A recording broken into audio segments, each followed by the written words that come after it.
Good morning, everyone. I hope you're having a wonderful Saturday morning. I came downstairs, had my coffee, opened up my computer to see that Crytek had responded to CIG. They love doing it on Friday afternoons before the weekend or before holidays.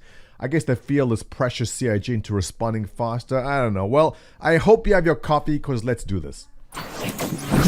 Ladies and gentlemen, welcome back. I am Montoya, back to our favorite ongoing court case, which is Crytek versus CIG. Now, the first thing you will notice if you have been following this closely is that the new lawyers are no longer Skadden. Skadden being the high-powered, very expensive firm from New York.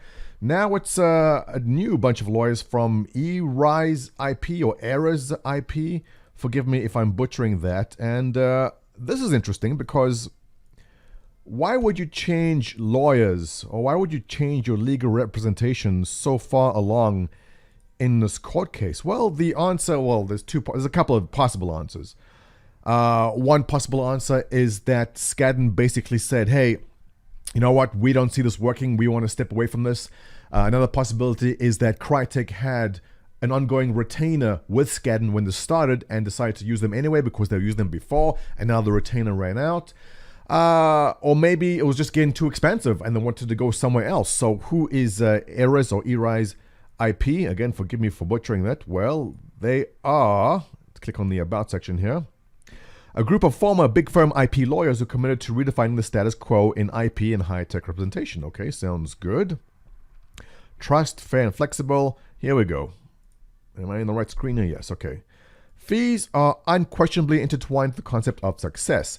A successful outcome that incurs unreasonable fees is not successful at all. We recognize the dynamic whenever our answer, while our rates are far less than big firm rates. Well, what was Skadden being paid? A big firm like Skadden could be charging you $1,000 an hour. Even the big guys higher up, $1,500, maybe $2,000 an hour even. For them to say that the rates are far less than big firm rates, let's say $500 to $750 an hour, or between $500 and $1,000 an hour even. I'm not sure what their rates are, but this could be something that if Crytek wanted to move to Iris IP here, away from Skadden, could be in a way they want to save money. And if they want to save money, is that because they are having financial hardship, which was a claim that CIG made and Crytek is strongly denying. They're saying, no, there is no issue. We'll get that in a second. So very possible that they moved to this firm because it's cheaper. Also possible, Skadden said, you know what, this isn't going there. We're dropping you as a client. We don't know any of this. And also possible that this firm approached Crytek and said, hey, we'll take on this case for free because we feel that either you settle or whatever outcome is, we'll get paid anyway from your settlement, and we're not going to take all the settlement, we'll take a fair amount. So a couple of possible reasons why they moved there, but in any case, these are new lawyers. And these new lawyers put out a 15-page response to what we thought was something coming to an end. So you can see Honorable Judge Dolly Gee waking up this morning, taking a coffee and going, crap, here we go again. All right, let's see what they're saying here. And wow. It's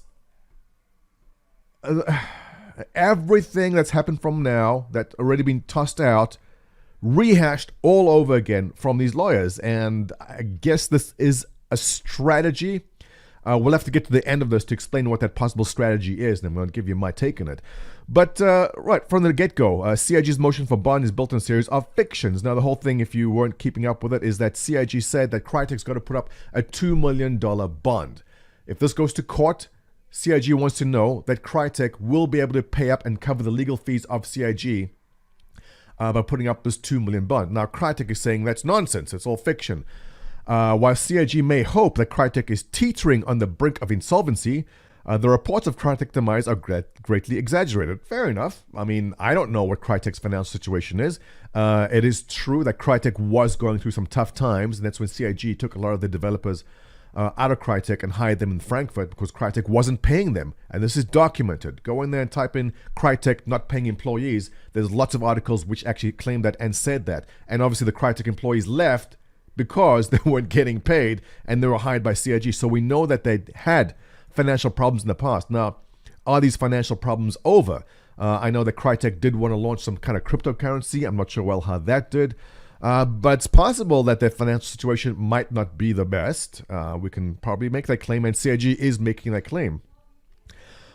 So here's the interesting thing. It goes on and on for 15 pages, rehashing all these things which have been covered in the past, lots of things the judge has already thrown out, but now they're trying to reword it, rehash it. Again, for example, right here, the bug smashes. At the outset, CIG does not dispute the fact that they published portions of confidential source code without permission. Now, CIG goes, no, I'm not a software guy. I'm by no means an expert. But what CIG showed us in bug smashes was markup language, not source code. Now, please correct me if I'm wrong, if you guys are into coding here. Is markup language source code? Is that the equivalent? I don't, as far as I don't know. But is it true that CIG did show some code, some hypertext, some markup language in bug smashes? Yes, they did. And the question was, how much damage was there made by this? They breached the contract. They're not supposed to show code. They showed code in bug smashes.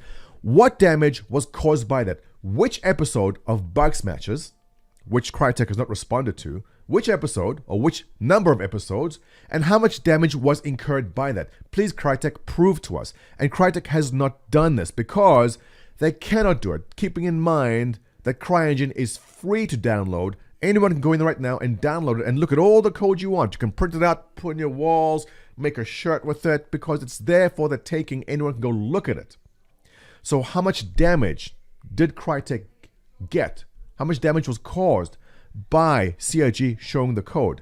And if you can't give a number to how much damage was caused, well, how much does CIG owe you then because they did that? That is another number which we don't know yet. But that is, again, they're bringing it up all over again. This is all stuff which has been covered. Let's keep on looking at. Okay, this was covered also. In the original GLA, the game Squadron 42 and Star Citizen, that was the game Squadron 42 and Star Citizen. This is already old news, but again, they bring it up. That Squadron 42 and Star Citizen are separate games, and CIG could not do this. And this is old news from years ago, and we've already been over it. So they're bringing it up again and again and again. And the question is why? Well, if we keep on reading, and I'm not going to bore you with another 14 pages of this, but if we get to the bottom, here we go. Conclusion. For the foregoing reasons, Crytek respectfully requests that the court deny CIG's motion for a $2 million bond. In alternative, here's the magic part. Should this court find the bond warranted, which the judge will, Crytek requests the required bond be substantially decreased to reflect the relatively straightforward nature of the remaining claims. So, they're saying, we don't want to put up a $2 million bond, all right? Listen, we, Crytek, are not having any financial problems. We can, if we wanted to, put up a $2 million bond. We just don't want to. What we want is for you to reduce the bond to something substantially less. For no reason at all, but just do it because we don't feel like putting up $2 million, which we could if we wanted to.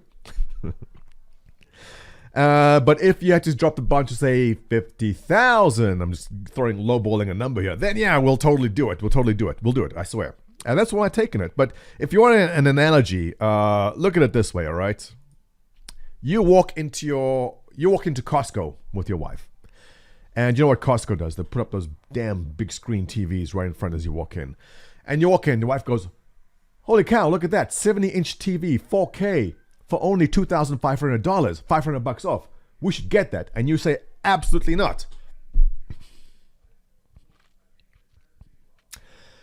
We came to Costco to get eggs and milk. We are not buying a 70-inch TV. And your wife goes, come on, it's $500 off. The sale's only for today. If we don't get it today, and you go, absolutely not. We're just buying eggs and milk. Then your wife goes, because she's smart. She goes, well, how about the 65-inch one? Because that's only $1,500. I mean, it's so much less. It's $1,000 less than the big one. And you go, fine, you know what? Fine. We're going to get the 65-inch TV, eggs, and milk, and you get out of there. But you see what she did there? What she did was, she said, look at all the stuff, but let me give you a better deal. And she ended up getting the better deal. So what Crytek's doing here with the new lawyers is the new lawyers from Rise IP is they're basically saying, look at all these massive issues. Look at all these things we've already spoken about. We really need to talk about this again, even though we've spoken about it for months already. But we're new lawyers, so we feel like talking about it again. But instead of talking all about this again, all you got to do is just drop the bond to something a lot less, and then everything will be fine. So that's the bottom line of it. They're just saying we are willing to dive right back into everything we've discussed already or lower the bond. And that's the strategy here. So I think it's a great strategy. Kudos to these new lawyers. I think they definitely have a good plan in place here. I think the judge, if the judge is simply just tired of this, they may say, okay. But the question is why? Why do they want the lower bond? Do they feel that they don't have a case and this lower bond is simply a cheap way to get out of everything? Possibly. I'm really looking forward to see what internet lawyer Leo Lesser says about this. And I'll do a follow-up video when we get his. All right, so with that, give me your best armchair lawyer opinions here. What do you think? If you enjoy this content, as always, thumbs up, comments below, appreciate it, subscribe, ring that bell, etc. I'll see you in the next one.